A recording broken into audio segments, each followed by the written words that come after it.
મિત્રો, એક માહોલ મદન મોહનનો બન્યો છે અને મને ખાતરી છે, કારણ કે ઉપર જે લોકો ગયા, ગની ચાચા, મરીઝ, રમેશ મનોજને, આ ક્યાંક ને ક્યાંક સુરતની જે રાજધાની ગણાય, સંગીત, કાવ્ય, મિત્રોની રાજધાની, તે પ્રવીણભાઈને ત્યાંથી થઈને ગયા છે. એટલે એ લોકોએ ક્યાંક મદન મોહનને વાત કરી હશે અને મદન મોહનને ઇંતજારી પણ હશે કે ભાઈ આ માણસ ક્યારે આવે છે. હવે એમાં ચડસી એ પાછા પ્રવીણભાઈ ઉતાવળિયા માણસ, જે કામ એમણે 30 વર્ષ પછી કરવાનું હતું એ વહેલા કરી બેઠા 30 વર્ષ. પણ એ પ્રવીણભાઈ કોણ હતા એની મારે થોડીક વાત, એમના દ્રશ્યો સાથે મારે થોડીક વાત કરવી છે તમને. પણ એ પહેલાં હું એક એવી વ્યક્તિને અહીંયા આમંત્રણ આપવા માગું છું કે જે મારા પણ પરિવારની વ્યક્તિ છે.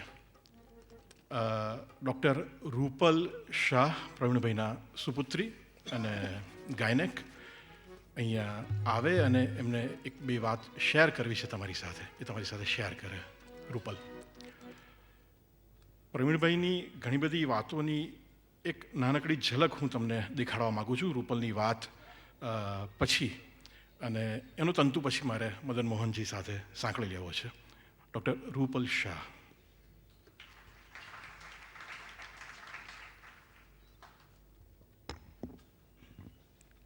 પ્રિય પપ્પા, હવે તો તમારા વગર મનને ગમતું નથી ગામ, ફળિયું કે ઘર. આ નદી જેમ હું પણ બહુ એકલી, આ નદી જેમ હું પણ બહુ એકલી, શી ખબર કે હું તમને ગમું કેટલી. આપ આવો તો પળ બે રહે છે અસર, જાઓ તો લાગે છે કે ગયા ઉમ્રભર.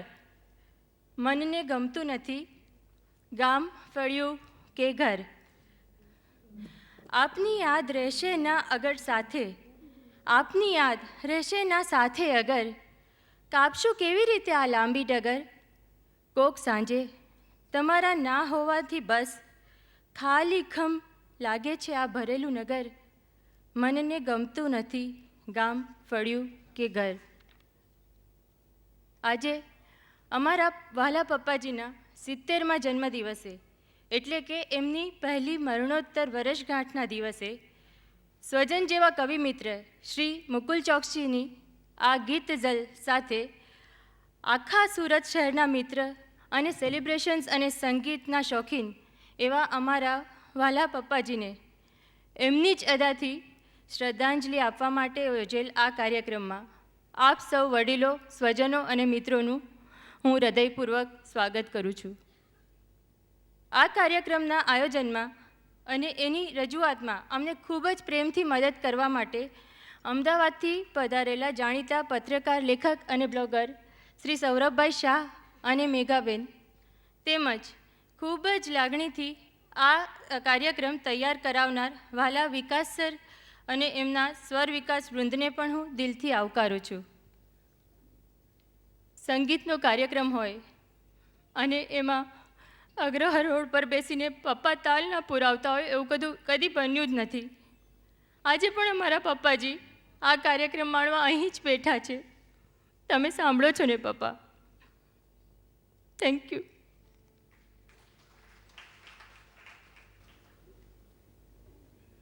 મિત્રો, પ્રવીણભાઈને યાદ કરીને આપણામાં જે લાગણી આવે, અશ્રુ આવે તો અશ્રુ, સ્મૃતિ આવે તો સ્મૃતિ અને હાસ્ય આવે તો હાસ્ય, બધી જ વહેવડાવવાની છે આપણે અહીંયા. એક બહુ સરસ સ્નેહલ સાથે એક બહુ જ સુંદર વસ્તુ અમે તૈયાર કરેલી છે અને એ અમે અત્યારે તમારી સાથે શેર કરવા માગીએ છીએ. જાના થા હમસે દૂર એ કઈ રીતે અમને આખી એક કન્સેપ્ટ મળી એની હું વાત કરું તમને. મેં માલતીબેન સાથે જ્યારે વાત કરી ત્યારે માલતીબેને એક બહુ સુંદર કિસ્સો મને કહ્યો હતો કે એ કયા દિવસો હતા કે જ્યારે માલતીબેન અને પ્રવીણભાઈ હજુ મળ્યા નહોતા એકબીજાને. એક અમદાવાદમાં રહે, એક વડોદરામાં રહે, અને જે ટિપિકલ જોવાનું થયું એ બધું થયું. અને પછી માલતીબેને પૂછ્યું, અંગ્રેજીમાં પૂછ્યું, વોટ હેવ યુ ડિસાઇડેડ? અને પ્રવીણભાઈએ બહુ જ પોલિટિકલી કરેક્ટ જવાબ આપ્યો. એટલે એમના મનમાં તે વખતે શું હશે ને શું નહીં એ આ વાક્યમાંથી તમને ખબર પડી જાય. પ્રવીણભાઈ કહે કે તું હા પાડે તો હા અને ના પાડે તો ના. અને એ વખતે માલતીબેને મદન મોહનનું એક ગીત, તે વખતના જમાનાનું બહુ જ મશહૂર ગીત, જે હવે હું તમને સંભળાવવાનો છું થોડીક વારમાં, તું પ્યાર કરે યા ઠુકરાય, એ ગીત એમણે ગાઈને પ્રવીણભાઈને સંભળાવ્યું. તો એ સંભળાવ્યું, એનો જે અંજામ આવ્યો ત્યાં આવ્યો. અને લગ્ન થયા અને ક્યાંક ફરવા ગયા, ક્યાંક હળ્યા, ક્યાંક મળ્યા. અને એ જમાનામાં પ્રવીણભાઈને સોસાયટી સાથે, સમાજ સાથે કયો નાતો હતો? આ એક ફોટોગ્રાફ એવો છે, બહુ રેર ફોટોગ્રાફ છે, એના રેઝોલ્યુશન્સ બરાબર નથી, પણ મારો આગ્રહ હતો કે આ ફોટોગ્રાફ ખાસ લેવો, કારણ કે આ આઈ કેમ્પનો ફોટોગ્રાફ છે અને તમે જોઈ શકો છો કે કેટલાય વર્ષો પહેલાંની આ વાત છે. એમણે સ્નેહલ હોસ્પિટલ શરૂ કરી એ પહેલાંની વાત છે. આ ફોટામાં તમે જુઓ, રણછોડદાસ પોપાવાળા તમે ઓળખી શકો છો, સ્નેહરશ્મિ, કવિ સ્નેહરશ્મિ, એમને પણ ઓળખી શકો છો. અને હજુ સુધી કોઈ પણ ફિલ્મમાં જે લોકો સાથે નથી આવ્યા, સંજીવ કુમાર અને નરગિસ દત્ત, એ લોકો પણ છે આ જ ફોટોગ્રાફમાં. ધીમે ધીમે એમની કરિયર પ્રવીણભાઈની જે આગળ વધતી ગઈ, તો ઓપ્થેલ્મોલોજીની દુનિયામાં એમનું નામ શહેરના સ્તરેથી આગળ વધીને રાજ્યના સ્તરે અને પછી રાષ્ટ્રીય સ્તરે આગળ વધતું ગયું. સાથે સાથે માલતીબેનની કરિયર, ગાયનેક તરીકેની એમની કરિયર એટલી બધી આગળ વધતી ગઈ. બહુ ઓછા દંપતીઓ કોઈ પણ વ્યવસાયમાં જોવા મળે કે જેમાં હસબન્ડ એન્ડ વાઈફ જુદી જુદી સ્પેશિયાલિટીમાં હોય અને છતાં પણ બેઉ એટલી જ ઝડપે આગળ વધતા હોય. આ ફોટોગ્રાફ મને એટલા માટે ગમે છે કારણ કે માલતીબેનને એમની સિદ્ધિ માટે અભિનંદન આપવા માટે એક સમારંભ યોજાયેલો. એટલે આ ફોટોગ્રાફ જોતા એમ લાગે કે પ્રવીણભાઈ કે ઓકે ઓકે તને મારા અભિનંદન એમ. અને આ એક બહુ સુંદર ફોટોગ્રાફ છે કે જ્યારે માલતીબેને એમનું પ્રથમ પુસ્તક નારી સ્વાસ્થ્ય અંગેનું પ્રગટ કર્યું તે વખતે. એટલે આમાં પ્રવીણભાઈ એકદમ ડાયા ડમરા થઈને આમ એક સ્વીકારે છે કે આપે છે ખબર નથી પડતી, પણ મને કહે છે કે પહેલી પ્રત સ્વીકારતા હશે. અને સંસાર ધીમે ધીમે મોટો થયો, બાળકો મોટા થતા ગયા, લગ્નની 25મી વર્ષગાંઠ આવી ગઈ. અને રૂપલ અને દંપતી ઉપરાંત જેને તમે ઓળખી શકો છો અહીંયા, જેમની બહુ જ ઈચ્છા હતી, જ્યારે રૂપલે એમને ફોન કર્યો ત્યારે ચંપુએ કીધું કે હું કોઈ પણ સંજોગોમાં હોલમાં આવવાનો છું. ચંદ્રકાંત પુરોહિત મારા પોતાના એટલા બધા આત્મીય, પ્રવીણભાઈના કુટુંબના તો ખરા જ, આપણા સૌના કુટુંબના. તો કમનસીબે આજે એ વ્હીલચેર લઈને પણ આવવાના હતા, પણ અમારે ના પાડવી પડી કે આ જ સ્વાસ્થ્યથી આપણે સાથે બેસીને DVD જોઈશું, પણ આ સ્વાસ્થ્યથી તમે અહીંયા ના આવો. પ્રવાસના શોખીન ખભે થેલો લટકાવીને નીકળી પડે. દેશ વિદેશમાં ગ્રેન્ડ કેનિયનનો આ ફોટોગ્રાફ છે. અને કેનિયામાં તમે જોઈ શકો છો કે ઇક્વેટર અહીંયાથી પસાર થાય છે. અને મને લાગે છે કે અત્યારે એ ત્યાં આગળ બીજું એક પાટિયું હશે કે પ્રવીણભાઈ અહીંયાથી પસાર થયા છે. આ વેનકુવરનો ફોટોગ્રાફ છે અને બહુ જ રિસન્ટ તસવીર, લગભગ ગયા વર્ષ, હજુ એક વર્ષ પણ પૂરું નહીં થયું હોય એવી તસવીર આ. અને મને પોતાને આ તસવીર સૌથી વધારે ગમે છે. જેમણે દુનિયા આખીને કંડારી છે એમને આ માલતીબેને કંડારી છે આ તસવીર અહીંયા. અને ચંપુની વર્ષગાંઠનો ફોટોગ્રાફ છે. અને ચંદ્રકાંત પુરોહિત વિશે મારે બીજું શું કહેવાનું હોય કે વી જસ્ટ મિસ ચંપુ અહીંયા એમ. અને એમને આપણા કરતાં બમણી ઉંમરના છે, પણ એમને ચંપુ કહીએ છીએ તો એ દાદાજીની પરદાદા કહેતા હોઈએ એવું આપણને લાગે છે. એમના મિત્રો, સ્વજનો, સગા, એટલો બધો બહોળો અને એટલો બધો વિશાળ પરિવાર કે તમે અત્યારે જે હોલ જે આખો અત્યારે ભરાઈ ગયેલો છે, આડા દિવસે બધા જ બિઝી લોકો, અને એમની આખી જિંદગી આ રીતે મિત્રો, સ્વજનો, સગા બધાથી સતત ભરાયેલી રહેતી હતી. ફાર્મ હાઉસ એમણે બહુ જ જીદથી બનાવેલું. 45-50 વર્ષની ઉંમરે બસ નિવૃત્ત થવું છે. અને ધીમે ધીમે એ સંસાર આટોપીને નવો સંસાર શરૂ કર્યો. એ ઘણી વખત કહેતા કે મને હવે બસ બે જ રસ છે, એક કલ્ચરમાં અને બીજો એગ્રીકલ્ચરમાં. અને આ એક બહુ સુંદર ફોટોગ્રાફ છે.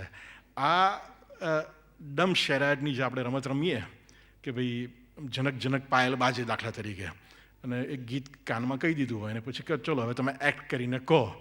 હવે આ કયું ગીત છે મને ખબર નથી, કદાચ જનક જનક પાયલ બાજે પણ હોઈ શકે આ. અને see the smile on Maltiben's face. અને બેકગ્રાઉન્ડમાં જો કદાચ તમને દેખાતા હોય તો એમના બે સ્ટાફ છે, એ લોકો જે સરસ રીતે મરક મરક હસી રહ્યા છે. અને છોકરાઓ જે નાના હતા તે કેટલા મોટા થઈ ગયા. હા, કે આ જે મૂડી હતી બરફમાં જે બેઠા છે એ મૂડીનું વ્યાજ આવી ગયું હવે તો. જિંદગી કેટલી ઝડપથી પસાર થઈ જતી હોય છે. સંતાનો પરણી જાય છે, સંતાનોને ત્યાં લાડકી દોલત જન્મે છે, અને હર્યો ભર્યો પરિવાર જ્યારે આપણી સાથે આવે છે તે વખતે તમને એમ લાગે કે માણસના આનાથી વિશેષ બીજું શું જોઈએ. એક પછી એક વર્ષો ઉમેરાતા જાય છે જિંદગીમાં.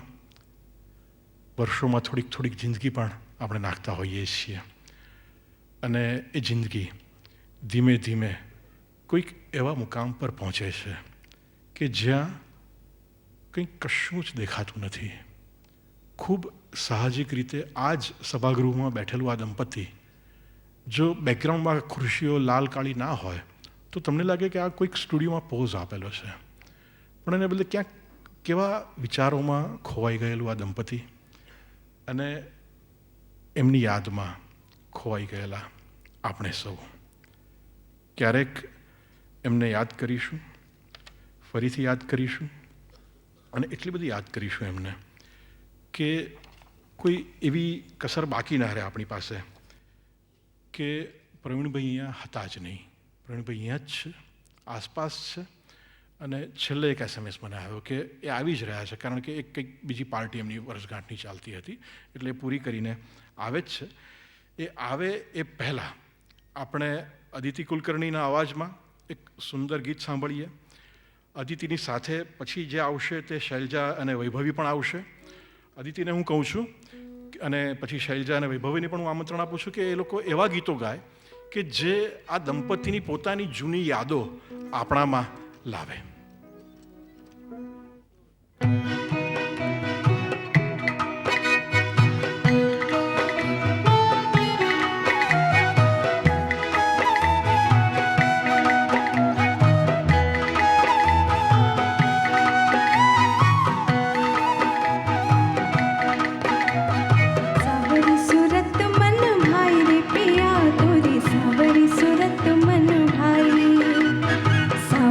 सूरत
नैनी से